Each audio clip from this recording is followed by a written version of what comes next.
నమస్కారం, welcome to I dream. ఈరోజు మనతో పాటు ప్రముఖ ఆధ్యాత్మికవేత్త జ్యోతిష పండితులు సుభాష్ శర్మ గారు ఉన్నారు. గురువుగారిని అడిగి మనకున్న సందేహాలను నివృత్తి చేసుకుందాం.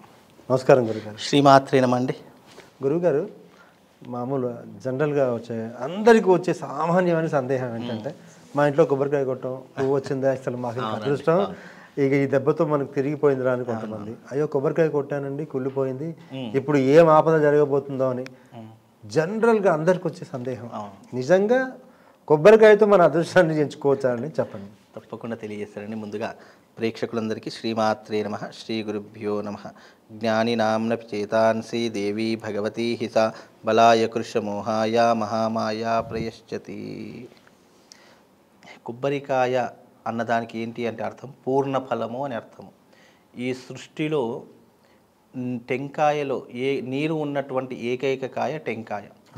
ఆ టెంకాయలో నీరు ఎలా వస్తుందో ఎలా మాయమవుతుందో ఎవరికీ తెలియదు. ఒక చెట్టుకి అంత పైన ఉన్నటువంటి ఒక కొబ్బరి బోండానికి ఒక చెట్టుకి నీళ్లు ఎలా వస్తున్నాయి అనేటటువంటి సృష్టిలో ఇప్పటి వరకు ఎవరు కనుక్కోలేకపోయారు. అందుకే కొబ్బరికాయ అనేటటువంటిది మనిషిలో ఉన్నటువంటి అహంకార గుణాన్ని సూచించేటటువంటి కాయగా చెప్పడం జరిగింది. అయితే ఈ టెంకాయ అనేటటువంటి విషయానికి మీరు వచ్చారు కాబట్టి, అది మనము కొట్టేటటువంటి విధానంలో కూడా ఎన్నో రకాలైనటువంటి విధానాలు మనిషిగా మనం ఏర్పరచుకున్నవే తప్ప అందులో దైవత్వాన్ని ఆపాదించడానికి ఏమీ లేదు. ఇక్కడ కుళ్ళిపోయిందా, లేదా దాంట్లో పువ్వు వచ్చిందా, లేదు అంటే అది వేరే రకంగా, అంటే కొంతమంది తొట్లె పలిగింది అని అంటారు, అంటే క్రాస్గా ఇదే అడుగుదాం అనుకున్నాను. ఇప్పుడు మరీ ముదిరి తొట్లు పలిగింది అంటే నా కొడుకు పడుతుంది, ఇంట్లో సంతానం కలగబోతుంది. అది ఏంటి అంటే మనిషి యొక్క, అంటే మనిషి ఆశాజీవి. అరే ఒక బ్రాహ్మడి నోటి నుండి ఇలా వచ్చింది అంటే వాళ్ళు సంతోషపడతారు. అంటే ఒక మనిషిని సంతోష పెట్టడానికి చెప్పేటటువంటి మాటలే ఇవన్నీ కూడా మనిషిని ఎన్నో రకాలైన పురోగతికి తీసుకుని వెళ్తారు. అంటే పాజిటివ్గా ఆలోచించడం, పాజిటివ్గా చెప్పడం, పాజిటివ్గా మాట్లాడడం, ఇవన్నీ ఏంటి అంటే మనిషిలో ఉన్నటువంటి ఆనందాన్ని తెలియజేస్తాయి. అంతే ఇప్పుడు కుళ్ళిపోయింది కదా, అయ్యో నువ్వు ఏదో రకంగా ఇబ్బంది పడిపోతావు, ఏదో రకంగా నాశనం అయిపోతావు, నీకు ఏదో కీడు జరిగేటటువంటి సంఘటనలు ఉన్నాయని మనం చెప్పామనుకో, అక్కడ ఏమవుతుంది అంటే మనిషి భయాందోళనకు గురవుతాడు.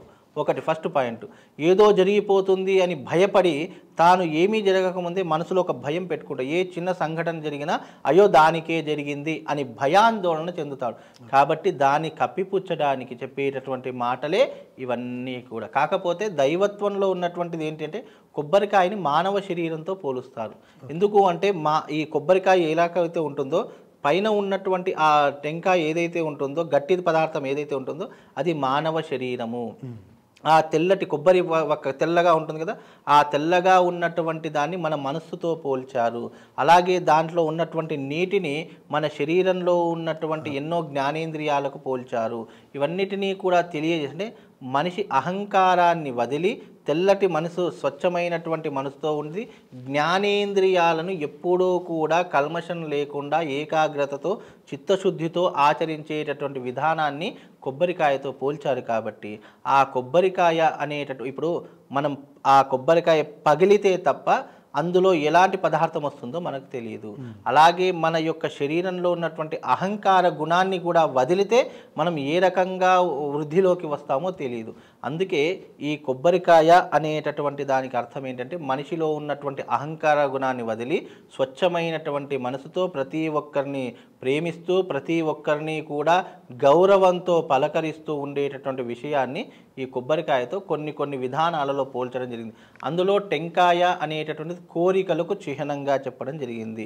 అంటే ఇప్పుడు నా మనసులో ఉన్నటువంటి కోరిక దైవత్వంతో చెప్పుకొని ఆ కోరిక తీర్చవమ్మ తల్లి, నీకు 108 కొబ్బరికాయలు కొడతాను, తల్లి నీకు 10 కొబ్బరికాయలు కొడతాను అని చెప్పేటటువంటి విధానాన్ని కూడా దీనిలో భక్తి భావనలో చెప్పడం జరిగింది తప్ప. ఓకే గురువుగారు, అంటే ఇప్పుడు మనం ఆలయానికి వెళ్తే తప్పకుండా కొబ్బరికాయ కొట్టాలి. అవును, నిజంగా ఇప్పుడు అంటే మీరు అనే దాని ప్రకారం కొబ్బరికాయలు అనేది ఇప్పుడు ఒక వ్యాపారంలో కొనసాగింది. అలాగే పూర్వకాలం నుంచి కూడా కొబ్బరికాయ ప్రతి ఆలయంలో కొడుతున్నారా, ఈ మధ్యనే ఉందా, ఇది తెలియజేయండి. మనకు ఈ సృష్టిలో కొబ్బరికాయ అనేటటువంటిది సృష్టి ఆవిర్భావం నుంచే ఉంది. కల్పతరువు అని అంటూ ఉంటారు దాన్ని. అయితే ఈ సృష్టిలో ఉన్నటువంటి టెంకాయ అనేటటువంటిది మనం ప్రతి దేవాలయంలో ఎందుకు కొడతాము అని అంటే అది కోరికకు ఒక గుర్తుగా కొడతాము. అలాగే భగవంతుడి దగ్గరికి వెళ్ళేటప్పుడు పత్రమో ఫలమో పుష్పమో ఏదో ఒకటి తీసుకొని వెళ్ళాలి. అందుకే మనము కొబ్బరికాయని ప్రధానంగా తీసుకుని వెళ్తాం. ఎందుకంటే దాంట్లో ఉన్నటువంటి పదార్థాన్ని మనం ప్రసాద రూపకంగా కూడా తినవచ్చు. అదొక ఫలము అని చెప్పడం జరిగింది. అంటే ఆ ఫలము అన్నదానికి ఏంటి అంటే అర్థం మన ఇష్టకామ్యార్థాలను తీర్చుకోవడానికి మనసులో ఉన్నటువంటి కోరికలు భగవంతుని ముందర చెప్పి తెల్లటి అంటే మన మనస్సుని పరచాలి అంటే మన మనసు తీసి పరచం కాబట్టి దాంట్లో ఉన్నటువంటి ఏదైతే పదార్థం తెల్లటి అదే మనసులా భావించి దాన్ని కొట్టి ఆ తల్లికో భగవంతుడికో నైవేద్యం పెట్టేసి అది మనం ప్రసాదంగా స్వీకరించినప్పుడు మన కోరికలు అనేటటువంటి నెరవేరుతాయి అనేటటువంటి ఒక మాట విషయం చెప్పారు. కాబట్టి అందుకే ఎక్కడికి వెళ్ళినా కొబ్బరికాయను ప్రధానంగా తీసుకొని వెళ్ళడం ఆచారంగా మారింది తప్ప నువ్వు కొబ్బరికాయ తీసుకొని వెళ్తావా, పళ్ళు తీసుకొని వెళ్తావా, ఫలాలు తీసుకొని వెళ్తావా, లేదా ఒక పువ్వు తీసుకొని వెళ్తావా, అది నీ ఇష్టం. ఎందుకంటే మనిషి ఏదైతే నిర్ణయం చేసుకుంటాడో అదే పెద్దనైనటువంటి విషయము. దాంట్లో మనం కొబ్బరికాయ తీసుకొని వెళ్ళడం అనేటటువంటిది మనకి ఇప్పుడున్నటువంటి ఆచారం కాదు, మనకు అనాదిగా వస్తున్నటువంటి ఆచారము. కొబ్బరికాయ ఇప్పుడు పుట్టినటువంటిదో వెలిసినటువంటిదో కాదు, అది స్వయం ప్రకాశిని కొబ్బరికాయ. దానంతటా అదే ఉద్భవించినటువంటి కాయే టెంకాయ.